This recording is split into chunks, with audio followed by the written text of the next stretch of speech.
He's gone. Just like that. 9 years with the team. And he was supposed to be the defensive anchor. Again, the heart and soul of that team, that squad. The dog, if you will. A lot like, dare I say, not saying he's as good as this player. Not saying he's a Hall of Famer like this player, but I'm going to make the comparison. Some might get angry. Draymond Green. I mean, the Celtics moved off of him.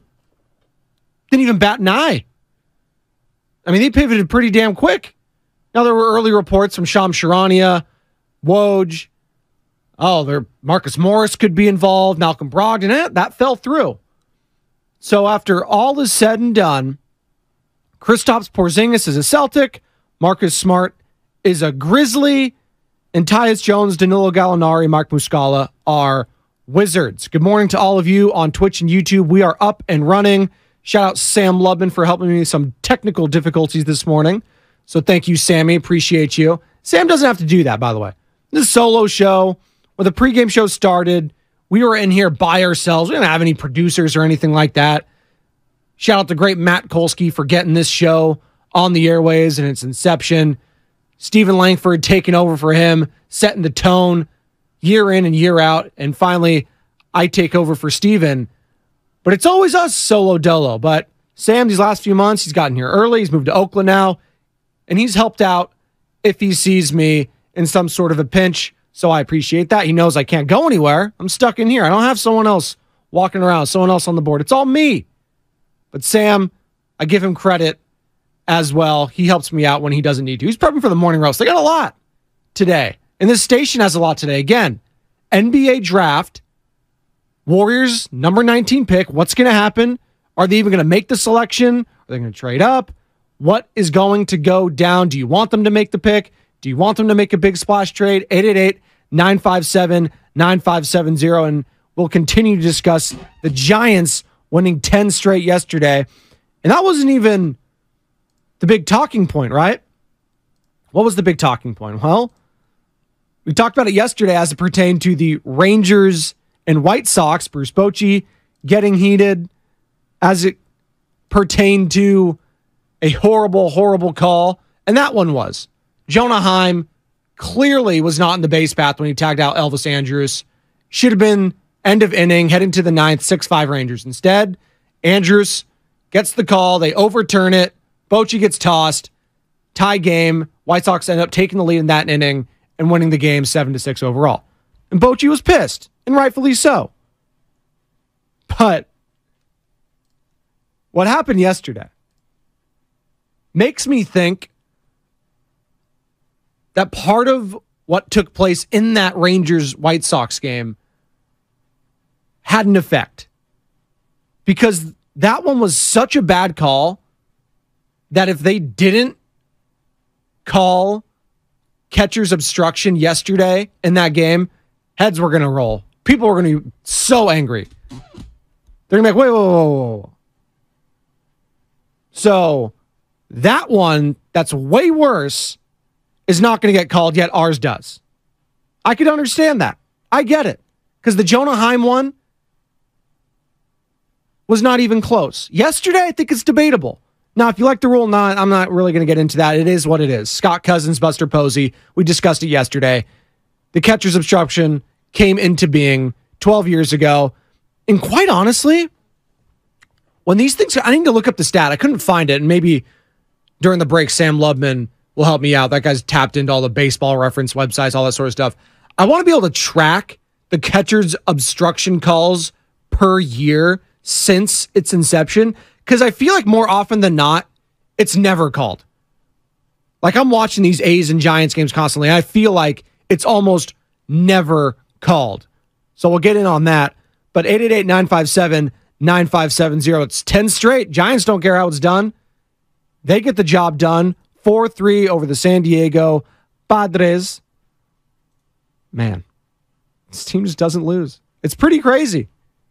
888-957-9570. Good morning to all of you getting off work, getting ready for work, getting ready for vacation, getting ready for whatever you got to do this morning, for getting up, working out. Appreciate you tuning in, driving to the gym, doing what you got to do.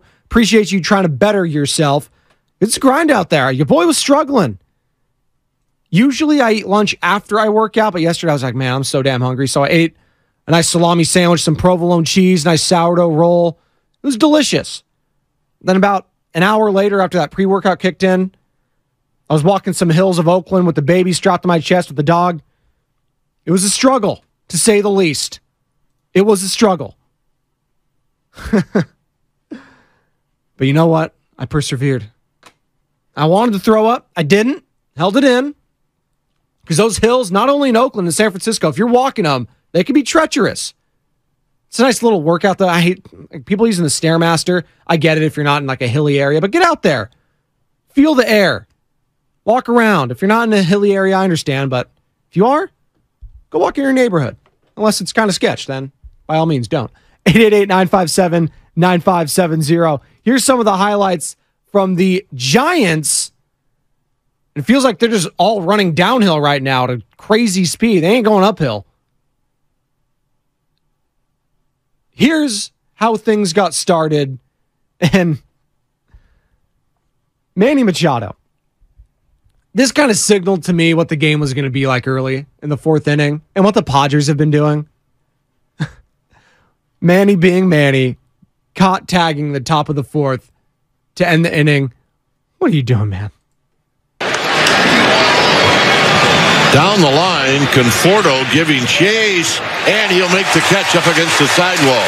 Machado's going to go. There's the throw, and he is out by a mile. And you wonder what he was thinking. And you wonder what he was thinking. Well, he wasn't. Because that was a pop fly to the third base side. And Manny. That's just... The base running alone in this series for the San Diego Padres makes the Giants last year look like one of the greatest defensive teams. It makes them look like the Legion of Boom for just doing a cross-sport analogy. That's what it makes them look like. You kidding me? Some of the boneheaded mistakes, and you're either coaching it or letting it happen. It's like penalties in the NFL. So, Bob Melvin, God bless you. You got some problems on the staff. And it's not just, lack of production from the offensive side. It's base paths. It's sloppiness. It's carelessness. It's individual agendas. I don't know what's going on, but Padres are 4 games under now. We'll see if they could salvage this series. 1 game. Giants going to go for the throat. Blake Snell on the mound. It's not looking good for San Diego. Juxtapose that with what's going on with the Giants, and it's looking great. So much so that they're getting these calls going their way. On the ground and a base hit. Tatis has got a good arm. Here's the throw. It's on line, and they got him. San Francisco is challenging, blocking at the plate. From here, you can see he sets up right in the middle of the base path.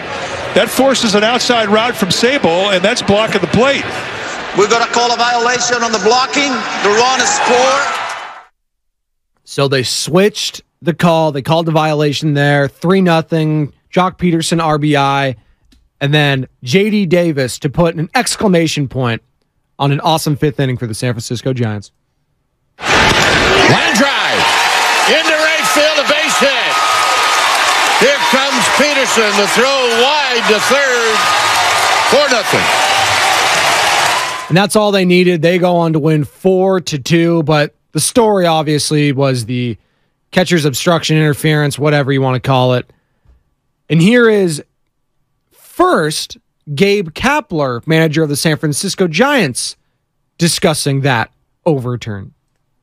There wasn't a clear lane to the plate. Essentially, the rule as we understand it is if the catcher's left foot is on the outside of the line without the baseball, he's not providing a clear lane to the plate for the base runner. So that's what we saw on video. That's what it looked like in real time. And it seems like they got the call right on the field, but that's just our interpretation.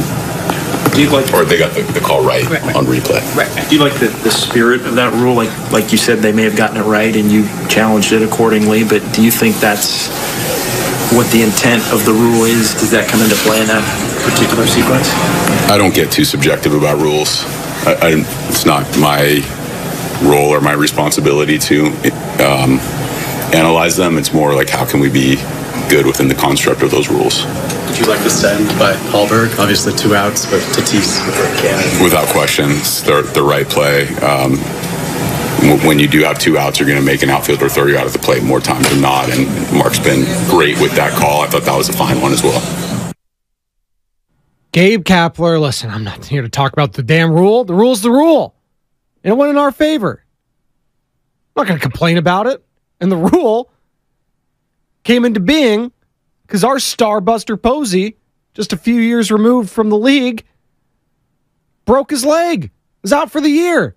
So yeah, I'm cool with this interpretation. I'm cool with the spirit of the rule. Juxtapose that with what Bo Mel, manager of the San Diego Padres, said after the game yesterday. There's got to be some feel involved for something like that. It's an awful call and had an impact on the game.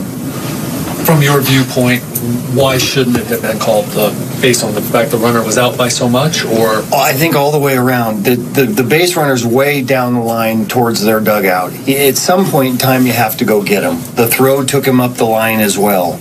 Based on where he started, it looked like they showed the replay from when the throw was already on the way. And as a catcher, you have to have some feel for that. You got to also understand the impact and where the runner was, and it just, to me, was just one of the worst calls I've seen this year. Is it, in that you guys, if it had all gone the same, you would have won 2-1. You did leave a lot of runners on base. You never know where the game's going to go, but at that point in time, it's 1-0. Hughes out of the inning, and there aren't 3 more runs on the board.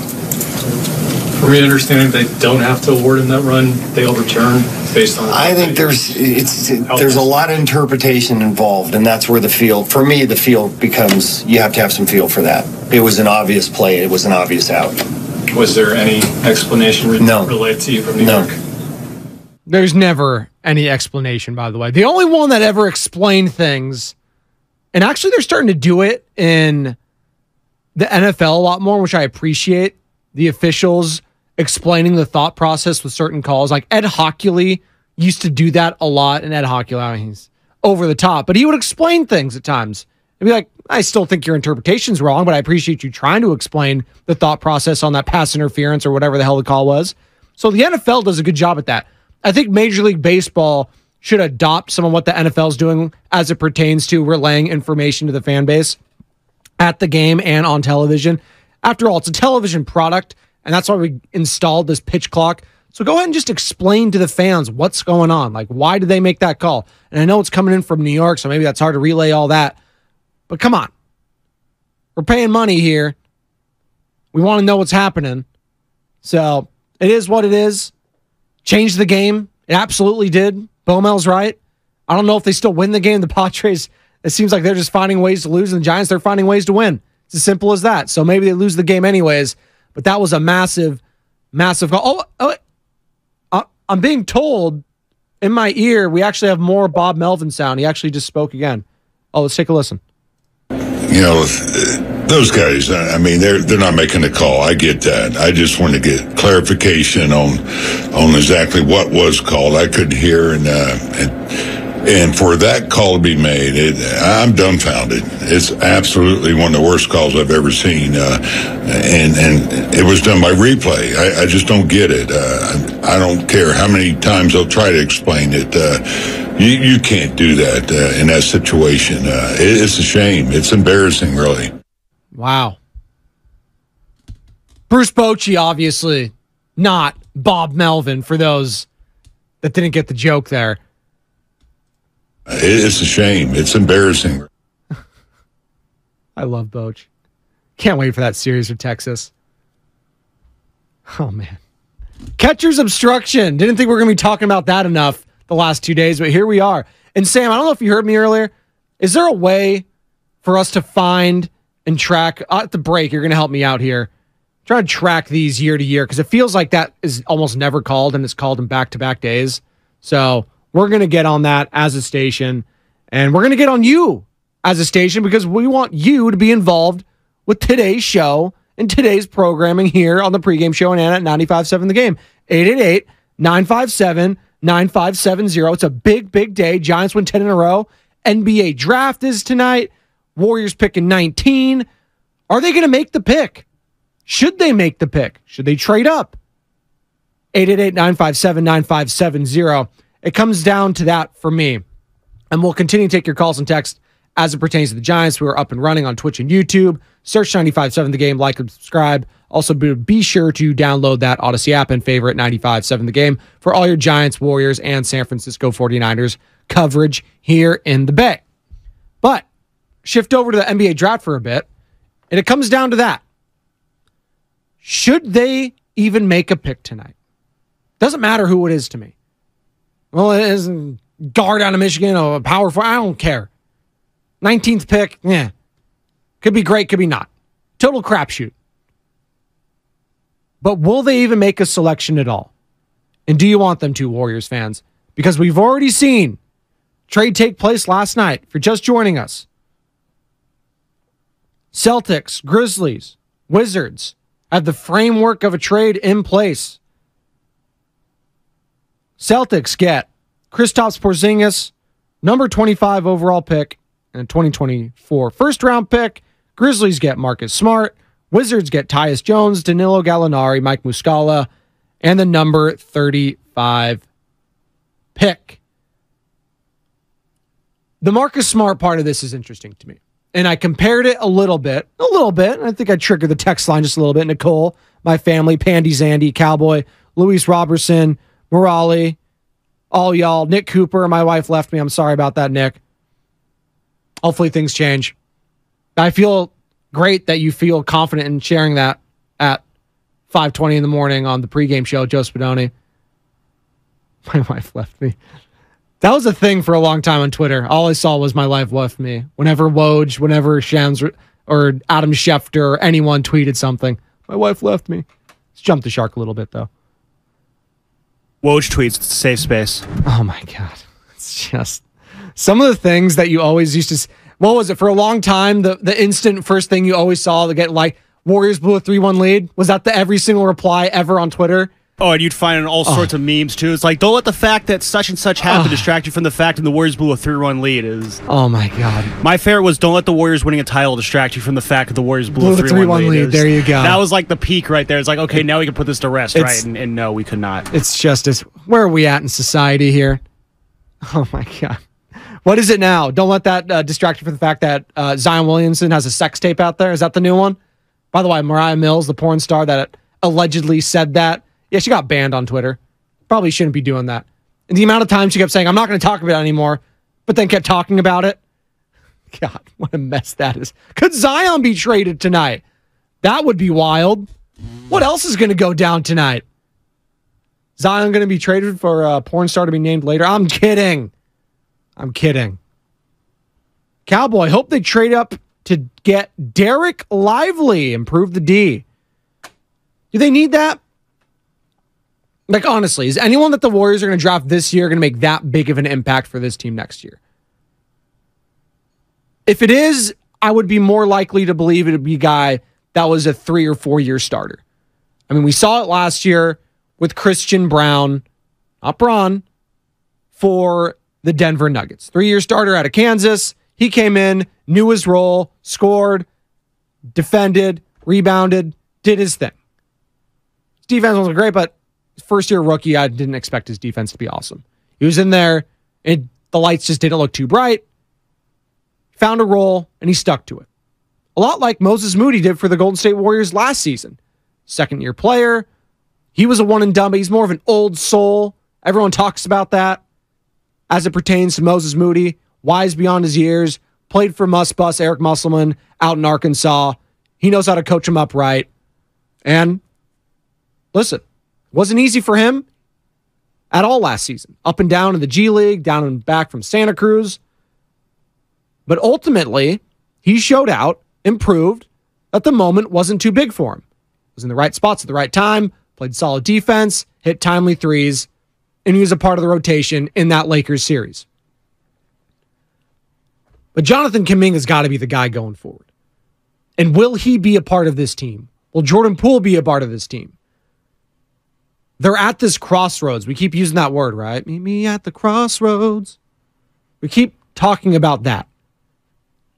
And for me, it finally comes down to, are we stick with the young guys or not? Are we going to make a trade tonight or not? Or make a trade prior to the trade deadline or not? Whatever. Trade deadline, get my sports mixed up. But when free agency starts, you know what I'm talking about. Is that what's going to happen with this Golden State Warriors crew? So I'm looking forward to tonight, and not so much who they pick, it's if they pick it all. Because if they make this pick and stick with it, doesn't mean they're going to keep him. They could move off of him. They could get a trade package involved, and who would be out there that you want? Bradley Beal? He's in Phoenix now. He's gone. I saw Kristaps Porzingis. Nope. Celtic now. Who's that guy? 888-957-9570. Hell, I could just get that list that Joe Shasky and Bonte Hill made for the morning roast. It's up there on the wall. It's got about 50 names on it. Just rattle off those. My God. It's a lot of Sharpie he used there, too. I hope he didn't get a little high. 888-957-9570. If you would like to get involved in the program, that's via call or text on the Comcast business text line, as well as the YouTube chat. We are up and running there, streaming live. Hello to all of you lovely, lovely, beautiful human beings on the YouTube and Twitch chats. Search 95.7 The Game, like and subscribe, and also be sure to download that Odyssey app. My family, Spadoni, I read an article that Jonathan Kuminga is on the trade block, but who knows? Well, is he or isn't he? My family, I don't trust anyone right now, be quite honest with you, with articles. It's lying season. Just like the NFL draft. I don't trust anything. Oh, there's talks. Bryce Young. Oh, he might fall. That frame, it's scaring people. He's the number 1 overall pick. And we knew that from January on, and people still tried to scare you off of it. Oh, the Carolina Panthers trading up. Oh, they might want Anthony Richardson. Oh, this guy can throw the length of a football field from his knees. He's Jamarcus Russell, but not a knucklehead. Oh, my God. Yeah, no, that didn't happen. Could CJ Stroud fall? His S2 cognition scores were low. Oh, no. Yeah, he didn't. So, it's lying season. I'm not going to believe anything. Wembanyama's going first. Brandon Miller's probably going second. And Scoot Henderson's probably going 3. Right? And then after that, who knows? Who knows? 888-957-9570. I know that we have to take a quick break, and coming back on the other side, we'll continue to take your calls and texts as it pertains to the NBA draft. Giants, they've won 10 in a row. 4-2 win over the Padres last night. Belmel pissed. He gets ejected. Catcher's obstruction. What the hell are we doing here? Is it a good rule? Was it a good call? All of that coming up next. Kristaps Porzingis, he's gone to the Celtics. Tyus Jones, he's gone to the Wizards. Lot to break down here. Marcus Smart, a Grizzly. What's going on here, folks? We'll unravel all that and more on the other side of the pregame show right here on 95.7 The Game. If you're hiring, it can feel like you're trying to find a needle in a haystack. You can hope the right